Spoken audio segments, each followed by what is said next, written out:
Sejumlah pengurus dan caleg Partai Nasdem melayangkan protes terhadap penyelenggaraan pemilu di Kabupaten Pidi.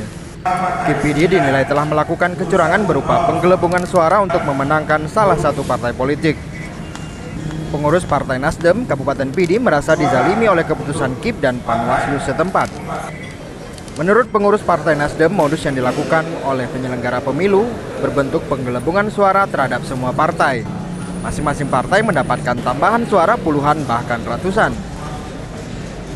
Suara yang didapatkan oleh partai politik akan berbeda dengan rekap manual, sedangkan untuk partai yang ingin diloloskan mendapat penggelembungan mencapai ribuan suara. Misalnya saja kecurangan dilakukan di Kecamatan Simpang 3, Kabupaten Pidi. Pada Dapil 2 untuk caleg DPRA melalui rekap manual D1, Partai Gerindra mendapatkan 290 suara, Nasdem 55 suara. Setelah dikomputerisasi, angka berubah menjadi Gerindra 1.566 suara dan Nasdem menjadi 539 suara. Atas temuan itu, Partai Nasdem berupaya melakukan mediasi dengan KIP dan Panwaslu Kabupaten Pidi. Namun upaya tersebut sia-sia. Untuk mengklarifikasi kecurangan itu, KIP dan Panwaslu saling lepas tanggung jawab. Dengan kecurangan penggelembungan suara itu, Partai Nasdem sangat dirugikan karena harus kehilangan satu kursi untuk Dewan Perwakilan Rakyat Aceh.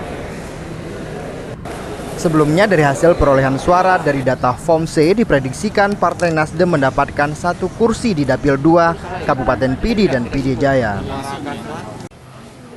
Terjadi penggelembungan suara yang sangat besar di Dapil 2 untuk DPRA Aceh, di mana kami sudah meminta klarifikasi dari pihak penyelenggara pemilu, BPK terutama, dan pihak KIP serta Panwaslu, dan sangat disayangkan mereka tidak bisa memberikan jawaban yang konkret, sehingga kami merasa sangat dirugikan, dan jelas ini sebuah upaya-upaya untuk secara sistematis mengkerdilkan Partai Nasdem.